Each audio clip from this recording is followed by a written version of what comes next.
Daithí Regan is with us this morning to react to the breaking news that Micheál Donoghue stepped down last night as the manager of the Galway hurlers. Daithí, good morning to you. Morning, how are you? Yeah, good. What's your take on this? It's a bit of a blow for Galway, you would say? I would have thought so, to be honest with you, yeah. The vibes out of the place were that he was going to stay. And of course he didn't come out and publicly deny or confirm that he was going to stay or go following the early exit from the championship. But I don't think there was any groundswell of hope in Galway that he wouldn't stay on. And talking to any of the lads you'd know down there, I mean, Micheál Donoghue has kind of brought them an All-Ireland final, brought them back as defending champions against an outstanding Limerick side, and came within an ace of putting back-to-back as well. So you can only assume, obviously, of course, it's private, it's for private reasons. And I always think at this time of the year, people are really quick to question and ask of managers, are you staying and are you going? I really think the time that's given nowadays by managers as well as players to it, really an element of distance should be created to allow people to sit back and take stock and decide, because you're talking about families involved, you know, children involved, work scenarios involved. And when you're managing a top-class inter-county team, you have no time for yourself whatsoever. Something suffers. If you're managing a club team, something suffers. You're away from your home a lot of the time. If you're managing an inter-county team, you're away from your home an even greater amount of time.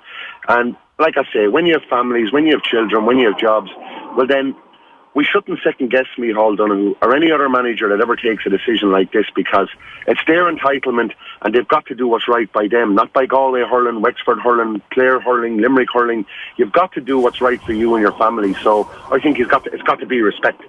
Yeah, I think that's a very, very, very good point. And the difficulty that these managers have in managing their time and making sure that they're giving enough time to the team, to the backroom team, to the style of play and what they're trying to do, to their families and to their work, is probably asking too much of any normal human being. They're all incredibly high achievers, and we probably forget that sometimes when we're criticising how well or otherwise the team is playing. Just a point on that in terms of his legacy. If at some point in the future the situation arises where Micheál Donoghue is interested in getting back involved in inter-county hurling and back involved in inter-county hurling with Galway, his CV is unbelievably impressive, really. Oh, without question. And I mean, it's not without precedent in that there's already been talk about, you know, possibility of Derek McGrath returning to Waterford. That's obviously not happening now, but I think he's a gentleman that we certainly will see back. Again, Micheál Donoghue has been involved previously with Tipperary, so his stock is certainly high. And in relation to Galway, I think the door is absolutely open. I think if you look at Cork, Kieran Kingston is favoured, and there's a feeling of unfinished business that he left a Cork team in a far better state than he did when he actually came into the job. So his legacy is there, and it's one that's held in high regard. And I think when you have a personality like Micheál Donoghue, he's highly regarded by all within the game, both from a media point of view, both from his players, from a county board, which of course is absolutely critical, because ultimately they're the people that employ him on behalf of Galway hurling people and the Galway hurling clubs. I think his stock is certainly of a high enough standard and regard that if and when a managerial position comes up again in Galway again, or for that matter other counties, albeit I can't see him go anywhere right now. I think he'll probably take a sabbatical, maybe get back involved in the club scene.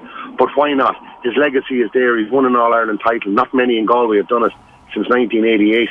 You know, so yeah, he deserves all the respect and the plaudits that'll come, because it'll be plaudits and nothing else that'll come his way. He's a gentleman. Daithí, good stuff. Thanks a million for joining us this morning. Nice to talk to you. Daithí Regan giving us some quick thoughts there on the news that Micheál Donoghue has stepped down after 4 years in charge and an All-Ireland winning campaign, of course, with the Galway hurlers.